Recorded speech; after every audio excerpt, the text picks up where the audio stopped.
Hello friends, आज मैं आपको आयुर्वेदिक के पेशे से जिन लोगों को रिपीटेड कफ की प्रॉब्लम हो रही है उसका ट्रीटमेंट बताने जा रही है। या तो क्रोनिक कफ कह लीजिए कि वो मतलब ठीक नहीं होने में आ रहा है, बार बार रुक रह रहा है और हो जा रहा है। और क्या होता है, कभी ठीक हो जा रहा है एक दो दिन, फिर दोबारा से रिपीट हो जा रहा है। ये सब चीज़ें जो हो रही है इस टाइम, जो सीज़न ऐसा है कि ठंडक दोबारा बढ़ रही है, एयर का प्रेशर बढ़ा हुआ है, एटमॉस्फेयर में कुछ डस्ट पार्टिकल ऐसे हैं जो पूरे क्लियर नहीं हो पा रहे हैं और वो सांस लेने के ज़रिए लंग्स में जा कर के वो डस्ट पार्टिकल चिपक जा रहे हैं, जिसकी वजह से ऑक्सीजन और लंग्स को प्रॉपर नहीं मिल पा रहा है। जो एयर का ऑक्सीजन का सर्कुलेशन होना चाहिए वो नहीं हो पा रहा है और बॉडी में कफ का बनाता चला जा रहा है। और क्या होता है, लंग्स में अगर इन्फेक्शन बैठता चला जा रहा है तो वो रिमूव होने की जगह वो आपको बार बार कफ बनाता रहेगा, फ्लैगम बनाता रहेगा। कफ का मतलब फ्लैगम होता है, जो बलगम, खांसी, नज़ला, ज़ुकाम हो रहा है वो बार बार रिपीट होता रहेगा जब तक कि आपकी लंग्स में से इन्फेक्शन पूरी तरीके से क्लियर ना हो जाए। क्योंकि इस टाइम में जो एटमॉस्फेयर है उसमें जिस तरह से भी आ रहा है, इसके अलावा ऐसा होता है कि कुछ हैवी कपड़े बहुत हो जाते हैं पहने हुए, उसके भी कुछ डस्ट पार्टिकल्स सांस के ज़रिए बॉडी के अंदर चले जाते हैं। कुछ लोग ये ध्यान नहीं देते कि पानी का इंटेक प्रॉपर रखना चाहिए, कि इस मौसम में भी पानी पीना बॉडी को ज़रूरत होती है, तो पानी भी कम कर देते हैं, ध्यान नहीं देते हैं। तो पानी कम करने से भी बॉडी में प्रॉब्लम आने लगती है, क्योंकि ब्लड सर्कुलेशन नहीं होगा तो कफ का बनता रहेगा। अगर ब्लड सर्कुलेशन वीक रहेगा तो बॉडी में गर्मी नहीं आ करके बॉडी का टेम्परेचर डाउन होता चलाएगा, कफ बनता चला जाएगा। अब ये भी होता है कि साथ में रूम में हीटर जला लिए और रूम को बंद कर लिया, तो जब रूम को बंद कर लिया तो उसमें क्या होगा, ड्राइनेस बनेगी। और जब हीटर जला लिया तो वो अंदर ही अंदर हवा जो होती है वो आपने जो सांस छोड़ी है वही आपको रिपीटेड दोबारा से इनहेल करते हैं। तो या तो आप ऐसा करिए, जब भी अगर रूम हीटर जला रहे हैं तो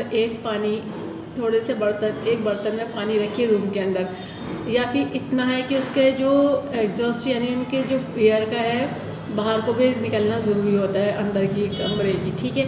अब उसके अलावा कुछ लोगों में अगर जैसे हीटर जलाए जा रहे हैं या फिर आग जला रहे हैं तो उसका जब धुआं सांस के ज़रिए लंग्स में चिपक जा रहा है, लंग्स में चिपकने की वजह से जिनके लंग्स की फंक्शनिंग वीक है, लंग्स वीक है, जो लंग्स से वीक होते हैं तो उनको भी फिर कफ बनता चले जा रहा है। वो तो अच्छी बात है कि हाँ, सिकाई करनी चाहिए, गरमाई लेनी चाहिए बॉडी में, मगर उसका भी सॉल्यूशन है आयुर्वेदिक के पेशे में। अगर आपको बॉडी गर्म रखनी है तो उसके भी मैंने पॉइंट बता रखे हैं कि बॉडी के टेम्परेचर को बैलेंस रखने के लिए। इसके अलावा अगर आपको ठंड ज़्यादा लग रही है तो फिर उस चीज़ का भी सॉल्यूशन आयुर्वेदिक के पेशे में पॉसिबल है। अभी तो मैं आपको बार बार जो रिपीटेड फ्लैगम की प्रॉब्लम हो रही है, ये इम्यूनिटी डाउन होने की वजह से हो रही है, साथ ही साथ लंग्स की फंक्शनिंग वीक है तो इसलिए भी हो रही है। तो आज मैं आपको सिर्फ 3 पॉइंट ऐसे बता रही हूँ एक हाथ में लगाने के, जिसको लगा करके आपकी प्रॉब्लम सारी सॉल्व हो जाएगी।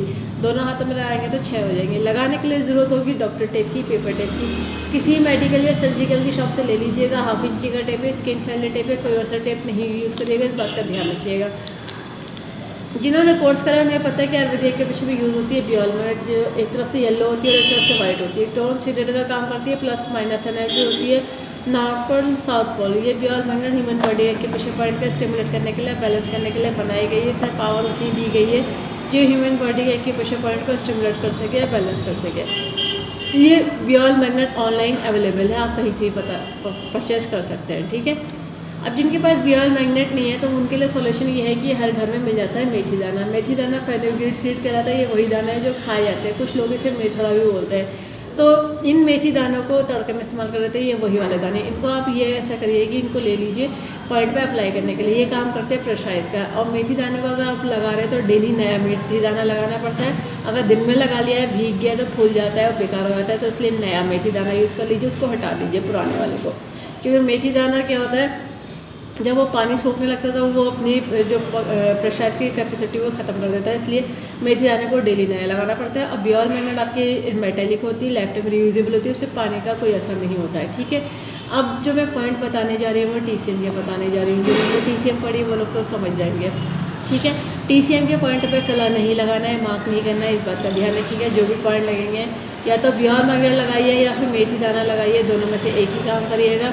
और ये पॉइंट को लगा करके आपकी इम्यूनिटी जो होती है वो स्ट्रॉन्ग होगी। साथ ही साथ जो भी अगर इन्फेक्शन बॉडी के अंदर से नहीं निकल पा रहा है ये उसको ड्रेन करने का काम करेगा। और साथ में अगर कफ़ की प्रॉब्लम है तो कफ़ के पॉइंट अलग से लगेंगे। ये मैंने आपको कफ़ बनने से रोकने के लिए नहीं, ये कफ़ कैच बार बार ना हो उसको स्टॉप करने के लिए पॉइंट बताने जा रही हूँ। इस बात का ध्यान रखिएगा, यानी इम्यूनिटी को स्ट्रॉन्ग करने का पॉइंट बता रही हूँ। ठीक है, पॉइंट की लोकेशन समझिएगा। फ्रंट हाथ में जो पाम में पॉइंट आएगा यहाँ पे आएगा। अब इसकी लोकेशन समझ लीजिए, रिंग फिंगर मिडिल फिंगर से सीधी एक लाइन रिस्ट के मिड तक आती है। रिस्ट के मिड तक जब आती है तो ये हिस्सा उठा हुआ होता है, ये हिस्सा उठा हुआ होता है। इनके बीच का जो गड्ढा आता है ये पॉइंट आता है CV का 12, कंसेप्शनल वेसल का 12 पॉइंट है। ठीक है, अब एक पॉइंट आ जाएगा मिडिल फिंगर में, मिडिल जॉइंट से थोड़ा सा ऊंचे अपर जॉइंट की तरफ बढ़ेंगे इंडेक्स फिंगर की तरफ, तो ये पॉइंट आ जाता है स्टमक का 36। ठीक है, ये स्टमक का 36 पॉइंट हो जाएगा। अब देखिए रिस्ट के मिड में जो ये सेंटर में गड्ढा होता है, तो यहीं से आप जिस पेशेंट के लगा रहे हैं तो उसकी यहाँ पे 2 उंगलियाँ रखवा दीजिए गड्ढे के पास। फिर देखिए आगे पॉइंट आ जाएगा UB का 20, यूरिनरी ब्लडर का 20 पॉइंट है। ये 3 पॉइंट एक हाथ में, 3 पॉइंट दूसरे हाथ में, बस ये 3 पॉइंट लगाने हैं। आपकी इम्यूनिटी स्ट्रांग हो जाएगी, ताकि आपको अगर कफ होकर ठीक हो गया है तो उसमें दोबारा से वीकनेस ना आए, रिपीट ना हो। तो रिपीट होने से बचाने के पॉइंट बता रही हूँ। इसको करा जाएगा टोन, इस कंडीशन के अकॉर्डिंग। टोन करने का तरीका ये रहेगा कि बियॉन्ड मैग्नेट पेपर टेप में से दिखना चाहिए वाइट, और जो स्किन पर टच होगा वो येलो टच होगा। तो विजिबिलिटी जो रहेगी ये देखिए मैग्नेट की वाइट। अब देखिए मैंने इस हाथ में कलर नहीं लगाया है, मार्क नहीं करा है, मैं इस हाथ में आपको मेथी दाने से अप्लाई करके दिखा दे रही हूँ। जिनके पास मैग्नेट है वो मैग्नेट लगा लीजिए, जिनके पास मेथी दाना है तो वो मेथी दाना लगा लीजिए। ठीक है, ये देखिए ये तो बियर मैंने लगा करके सीडेड करके दिखा दिया है। 3 पॉइंट एक हाथ में, 3 पॉइंट दूसरे हाथ में, तो दोनों में 6 हो जाएंगे। अब इस हाथ में मेथी दाना लगा के दिखाया है। जिनके पास मेथी दाना है तो वो जब लगाएंगे तो एक एक पॉइंट को इस तरह से 5 बार प्रेशराइज करके छोड़ दीजिएगा मेथी दाने वाले को। बियर मैग्नेट को प्रेशराइज नहीं करा जाता है, इस बात का ध्यान रखिएगा। 10 से 12 घंटे लगा के रखिए, या फिर जितना टाइम हो सके ज़्यादा से ज़्यादा देर तक लगा लीजिए, और आपको ये इम्यूनिटी को स्ट्रॉन्ग बनाने का पॉइंट काम करेगा। साथ ही साथ इस वीडियो को ज़्यादा से ज़्यादा शेयर करिएगा, सब्सक्राइब करेगा, लाइक करेगा, ताकि लोगों को पता चल जाए आयुर्वेदिक एक्यूप्रेशर सभी तरह के डिजीज़ को ट्रीट कर देते हैं, क्योर कर देते हैं, कंट्रोल कर देते हैं, रूट कॉज को ठीक कर देते हैं। फ्यूचर में दोबारा प्रॉब्लम नहीं आती, बस लाइफ स्टाइल को ठीक रखना होता है। तो बेल आइकन प्रेस करना ना भूलिएगा। बेल आइकन में ऑल ऑप्शन सेलेक्ट कर लीजिए, ताकि जब भी मैं नया वीडियो अपलोड करूँगी तो आपको लेटेस्ट नोटिफिकेशन मिल जाएगा। लाइक करना ना भूलिएगा। ठीक है friend, thank you, take care friend. मैं आयुर्वेदिक के विषय उपचार प्रशिक्षण के हल्द्वानी नैनीताल डिस्ट्रिक्ट से बोल रही हूँ, और इस वीडियो को अंत तक देखने के लिए thank you very much. See you next time.